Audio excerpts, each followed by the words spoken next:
रशियाने संपूर्ण जगाला दिलासा देणारी बातमी दिली आहे। रशियानं कॅन्सरवर उपचार करू शकणारी लस बनवली आहे। जगात कॅन्सरचा विळखा वाढत असताना हे संशोधन बहुमोल ठरलंय। बघूया।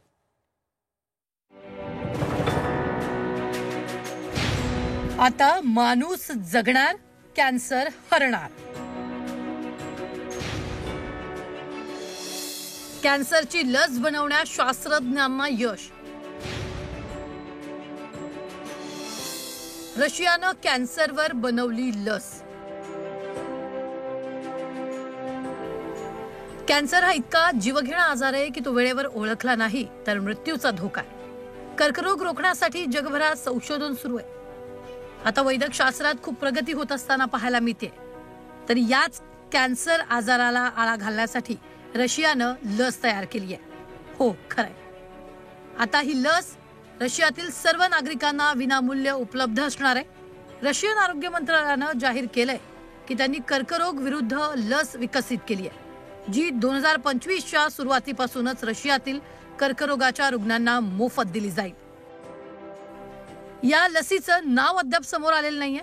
जगातील इतर देशाप्रमाणेच रशियात ही कॅन्सर मोठी समस्या आहे। सध्या स्तन, फुफ्फुसांचा कर्करोग वाढत चाललाय। यात रशियाची ही लस आली आहे। रिपोर्टनुसार ही लस ट्यूमरची वाढ रोखू शकतं आणि कर्करोगाचा प्रसार रोखू शकतं। पण यामुळे ही लस सर्वसामान्य लोकांना दिली जाणार नाही। केवळ कर्करोग झालेल्या रुग्णांच्या उपचारासाठी या लसीचा वापर केला जाणार आहे। ही लस प्रत्येक प्रकारच्या कर्करोगाच्या रुग्णांना दिली जाऊ शकते। पाश्चिमात्य देशात तयार होणाऱ्या कॅन्सर व्हॅक्सिन प्रमाणेच ही लस आहे। मात्र ही लस कशा प्रकारे कर्करोगाचा इलाज करणार हे मात्र अद्याप समोर आलेलं नाही। आता रशियन व्हॅक्सिन जे आपण ऐकतोय ते mRNA टाईपचं व्हॅक्सिन आहे आणि ते सगळ्यांना दिलं जावं असं म्हणतायत। पण आपल्याला सगळ्यांना माहिती आहे की चीन आणि रशिया या दोन देशांमधनं जी माहिती बाहेर येते त्याची सत्यता आधी पडताळून बघायला लागते आणि त्यानंतरच तो जो काय प्रकार असतो तो आपण ॲक्सेप्ट करतो। कर्करोगामुळे दरवर्षी लोकांचा मृत्यू होतो। 2040 पर्यंत दरवर्षी 16.4 दशलक्ष लोकांचा कर्करोगामुळे मृत्यू होणार असल्याचं अनेक अहवालातून समोर आलं होतं।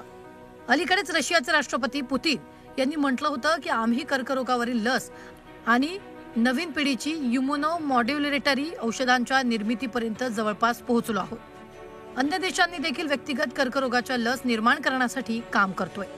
याआधी मे मध्ये फ्लोरिडा विद्यापीठाच्या संशोधकांनी 4 रुग्णांवर एका लशीचं परीक्षण केलं होतं।